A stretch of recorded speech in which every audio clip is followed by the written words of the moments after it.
नमस्कार, आपके साथ मैं हूं साक्षी जोशी और आज हम शुरुआत करेंगे इस एक पोस्टर के साथ जो बिहार में और बिहार की जनता को ये कहकर प्रचारित किया जा रहा है कि हमने प्रवासी मजदूरों को अपने घर बिहार में पहुंचाया। तो जब भी पहुंचाया और जब तक पहुंचाया और जितनों को पहुंचाया वो तो इस पोस्टर में जिक्र होगा नहीं, लेकिन इस दौरान जितने प्रवासी मजदूर हमें सड़कों पर दिखाई दिए, जितने दिन तक परेशान रहे, जितने दिन तक उन्हें सुनने वाला कोई नहीं था, जब उनके पास खाने को कुछ नहीं था, इसीलिए शहरों से उन्हें अपने गांव तक लौटना पड़ा। रो रो कर, बिलख बिलख कर लगातार कह रहे थे कि हमारी बात सुन लो, हमें पहुंचा दो। पैर में फफोले पड़ रहे थे। एक सूटकेस पर आपने बच्चे को देखा था, वो वहीं पर सो गया था जब उसकी मां अपने सूटकेस को आगे लेकर जा रही थी। ये तमाम तस्वीरें सरकार को ऐसा लगता है कि हम शायद भूल जाएंगे। अगर सरकार ने सभी प्रवासी मजदूरों को अपने घर पहुंचा दिया इस पोस्टर के हिसाब से, तो मैं तो सिर्फ इतना जानना चाहती हूँ वो लोग कौन थे। तस्वीर आपको दिखा देती हूँ, वो लोग कौन थे। या तो हमारी आंख का भ्रम था, हम या तो जागते हुए आंखें खोलते हुए हम लोग शायद सपना देख रहे थे, या हमको ये सारे लोग किसी दूसरे देश के ही लोग थे जिनको देखकर हमें लग रहा था कि ये हमारे देश के नागरिक हैं, या फिर ये कोई और ही प्लैनेट से, कोई और ही ग्रह से आए हुए लोग थे जो कि यहाँ पर हमें देखते के साथ ही लगने लगा कि शायद ये भारतीय नागरिक हैं और गरीब हैं। हमें ऐसा क्यों लगने लगा? शायद ये बहुत अमीर लोग थे जो शायद मॉर्निंग वॉक पे, आफ्टरनून वॉक पे, नाइट वॉक पर ऐसे ही निकले थे। ये बहुत एडवेंचरस लोग होंगे। ये लोग कौन थे? मैं सिर्फ ये समझना चाहती हूँ, ये कौन थे? ये वो आवाजें थी, ये वो लोग हैं जिन्हें हम तब भी भूल गए थे और आज हम उन्हें इतना मूर्ख समझते हैं कि वो अब भी भूल गए होंगे। भूल ही जाते हैं। हमारी जो मेमोरी है ना, ये बहुत शॉर्ट लिव्ड होती है।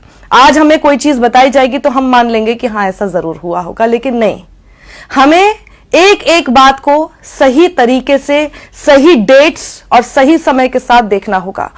क्या हुआ था 24 मार्च को? पूरे देश में लॉकडाउन का जिक्र कर दिया गया, बिना किसी राज्य को बताए, बिना लोगों को बताए, जो जहां था वो वहीं रहना था, ये कहकर कि 21 दिन तक चलने वाला है। लोग खाएंगे क्या, पिएंगे क्या, कैसे रहेंगे, उनका रोजगार क्या होगा, उनके पैसे कहां से आएंगे, इसके बारे में किसी ने नहीं सोचा। इसीलिए अगले दिन 25 मार्च से ही, तारीख है आप देखिएगा, तारीख बहुत इंपॉर्टेंट है आज, 25 मार्च से ही हमें प्रवासी मजदूर सड़कों पर देखना शुरू हो गए।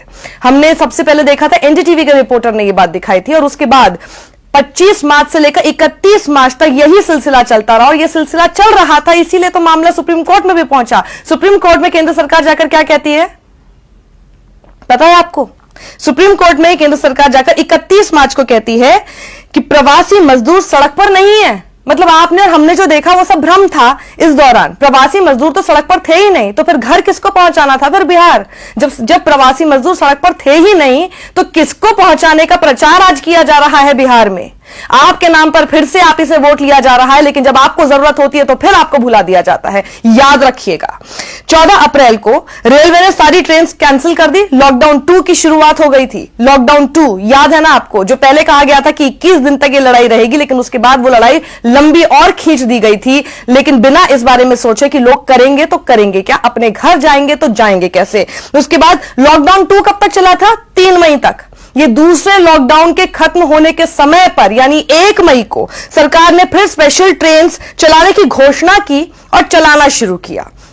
यहां पर भी दिक्कत यह आई कि प्रवासी मजदूरों के लिए ट्रेन चलानी शुरू तो की गई, लेकिन क्या हर प्रवासी मजदूर उस ट्रेन से पहुंच गया? तो पहले तो आप देखिए, 24 मार्च से लेकर 31 मार्च के बीच सरकार मानती ही नहीं है कि प्रवासी मजदूर सड़क पर हैं। उसके बाद वो लॉकडाउन और बढ़ा दिया जाता है, और जब दूसरा लॉकडाउन खत्म होने के कगार पर आता है, ऑलमोस्ट 40 दिन बाद, तब जाकर सरकार प्रवासी मजदूरों के लिए ट्रेन खोलने का सोचती है। जब तक वो 40 दिन तक प्रवासी मजदूर कैसे पहुंचे, उसका जिक्र इस पोस्टर में क्यों नहीं है? ये पोस्टर मैं यहां से हटाऊंगी नहीं, पोस्टर लगातार आपके सामने रहेगा। आप देखते रहिए कि क्या हो रहा है आपके साथ, और आपको पता होना चाहिए। उसके बाद बीजेपी ने यह कहा कि रेलवेज जो है वो 85% आपके टिकट का पैसा पे कर रहे हैं, और साथ ही जो राज्य हैं वो उसका 15% किराया दे रहे हैं। लेकिन 6 मई होते होते यह पता चला कि सरकार के सभी दावे गलत थे और किराया मजदूरों को नहीं दिया गया था। यह भी एक बहुत बड़ी खबर उस वक्त हो गई थी, विवाद हो गया था, जिसमें लगातार केंद्र सरकार राज्य सरकारों के बीच में तनातनी होनी शुरू हो गई थी, खासतौर पर उन राज्य सरकारों के बीच में जहां पर बीजेपी की सरकार नहीं है। यही विवाद हो गया था कि आखिर ये बोला तो गया, लेकिन क्या वाकई ऐसा कुछ हो भी पा रहा है? उसके बाद 6 जून को सरकार ने बताया कि 58 लाख प्रवासी मजदूर तब तक अपने घर पहुंचाए गए, 4000 श्रमिक ट्रेन चली। ये सब होता रहा। प्रवासी मजदूर पहले सड़क पर थे नहीं सरकार के हिसाब से। प्रवासी मजदूर सरकार के हिसाब से सड़क पर तब आए जब उन्होंने घोषणा की, वरना घोषणा वो पहले कर देते, यानी 40 दिन तक वो थे नहीं। तो ये सब लोग जो कि लगातार प्रवासी मजदूरों के लिए काम कर रहे थे, सोनू सूद आपको याद ही है, सोनू सूद लगातार लोगों को या तो फ्लाइट के जरिए या फिर वो ट्रेन के जरिए लोगों को पहुंचाने का काम कर रहे थे अलग अलग राज्यों में। कोई महाराष्ट्र में फंसा था तो उसे उड़ीसा, केरल, कर्नाटक पहुंचाया जा रहा था, कोई कहीं फंसा था तो उसे दूसरे राज्य में पहुंचाया जा रहा था। बाद में तो नौबत यहां तक आ गई थी, अभी तक भी कई लोगों को फ्लाइट्स के जरिए पहुंचाना पड़ा। 14 सितंबर को सरकार ने सुप्रीम कोर्ट में कहा माइग्रेंट्स का डेथ का कोई डेटा ही नहीं है। एक एक करके ये सारी हेडलाइन देख लीजिए। गवर्नमेंट ने क्या कहा? Government has no date of migrant workers death, loss of jobs, no data on migrant deaths, so no compensation, government to parliament. NDTV की रिपोर्ट। No data on deaths of labourers during migration due to lockdown, government ने ऐसा कहा। Business standard की ये report. तो आप ये बताइए ना कि ये लॉकडाउन 4 तक मैं आपको बताऊं, सोनू सूद की ये खबर देखिए आप। He flies 167 migrant workers from Kerala to Odisha via chartered flight. Lockdown 4 तक में उनको पहुंचाना पड़ा। तो आखिर ये कौन लोग हैं जिनको पहुंचाना पड़ रहा है इतने आगे तक भी? अगर सरकार ने सब प्रवासी मजदूरों को अपने घर तक पहुंचा दिया तो बड़ा सवाल तो यह है कि आप पूछेंगे अपने सभी उम्मीदवारों से, जब आपके पास वो आते हैं कैंपेनिंग करने के लिए, आपके घर तक आते हैं और आपको ऐसे बड़े बड़े पोस्टर्स दिखा के ऐसा सोचते हैं जैसे आपको कुछ याद नहीं है। याद दिलाने का आप थोड़ा सा ही, ज्यादा नहीं, बस याद दिलाने का आप थोड़ा सा कष्ट कर लेंगे।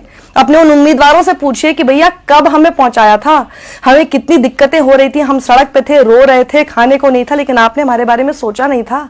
ये कौन याद दिलाए? सबसे बड़ी बात इसके अंदर यह है कि ये इस तरह के पोस्टर से प्रचार, मुझे ये समझ में नहीं आता कि क्या दिखाने की कोशिश है।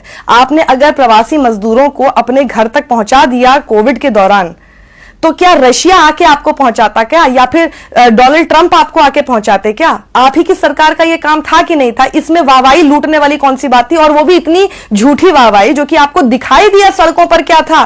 क्या लग रहा है हमारी याददाश्त खराब है क्या?